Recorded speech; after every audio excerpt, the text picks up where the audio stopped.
regardless of the landlords he had known, heartless men who turned families out on the street in the middle of winter. He had been under the thumb of dozens of them, he said, but never ceased to be amazed by their ruthlessness and trickery. But the day was coming, he promised us, a better day, when nothing we owned would be seized by landlords because we couldn't pay the rent. That day might be just around the corner, Jennie said, and we all nodded and huddled around Dad and told him you never knew when good times were coming, when your luck was bound to change. It wasn't as if he had it easy. Raising 4 boys was hard enough, but when one of those boys was more trouble than the other 3 combined, it might as well be 7 or 8 that he was taking care of. He looked at me, and I tried to smile. "It's not Wayne's fault either," Dad said. "If truth be told, it was only because of bad luck that the deck was stacked against us, not because of him and me. Soon the others were all conceding that it wasn't my fault. It wasn't his fault.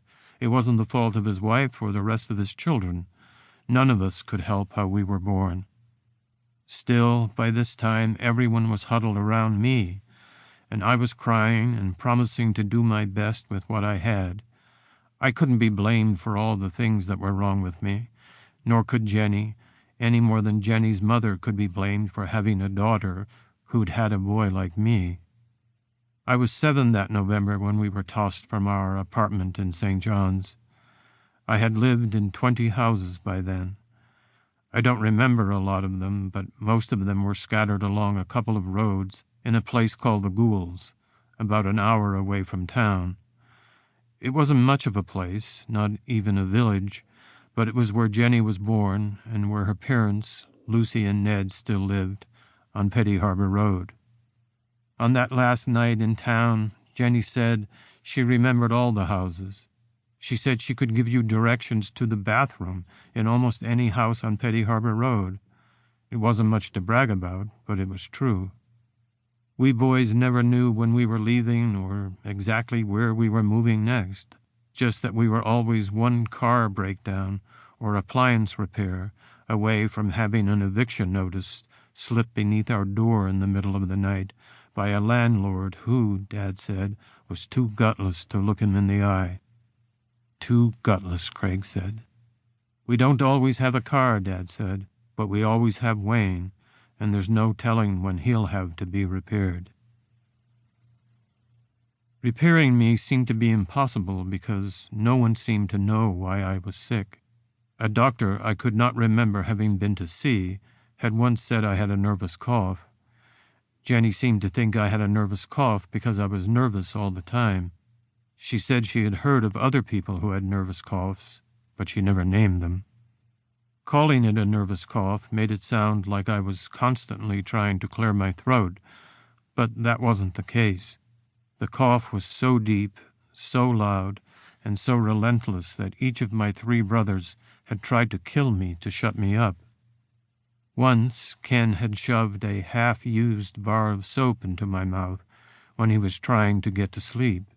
Soon, though I was no longer coughing and Ken was drifting off, I was frothing soap bubbles. I don't know which of my brothers alerted my parents, but when they saw me, they took me to be having a seizure.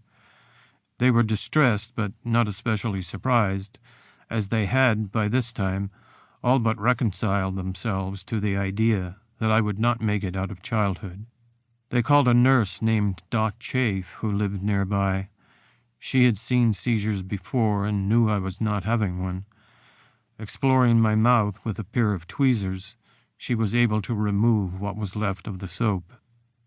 Another time, I was sharing the back seat of one of our family cars with Craig when the door swung open as my father turned to go up an especially steep hill.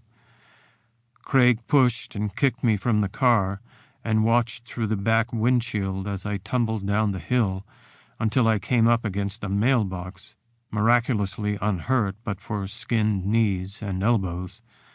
Craig said he'd done it not just to spare himself my endless hacking, but to see what me flying down the hill would look like. And Brian once pinned me to the kitchen floor and jammed a plastic egg cup into my mouth, so hard Dad couldn't pry it loose.